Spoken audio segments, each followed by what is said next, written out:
Welcome to Samba Samba. Enjoy the video. In this video, I will show how to stage a GTI full guide.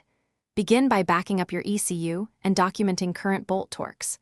We'll cover bolt-on hardware, fueling, and tuning strategy in a friendly, step-by-step way that's easy to follow. I'll explain why each part matters, how to monitor vital signals, and when to consult a pro so you can upgrade safely and enjoyably. Start with intake, downpipe, and intercooler upgrades to support higher flow and heat control. Choose quality parts and verify fitment. Upgrade clutch or DSG hardware if torque exceeds limits, and plan fueling upgrades like larger injectors or pump. Consider exhaust and boost control changes while monitoring AFR and knock. Use reputable tuners or high-quality tuning software for custom maps and detailed logging.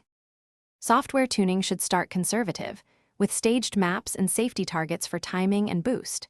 Log extensively under varied loads and temperatures. Gradually increase boost and ignition timing while watching AFR, knock, and EGTs. Keep coolant and oil systems healthy and check for boost leaks. Have a rollback plan and learn how to revert to stock tune if problems arise, and consult forums and pros for model-specific advice. Thanks for watching. Consider subscribing if we helped you.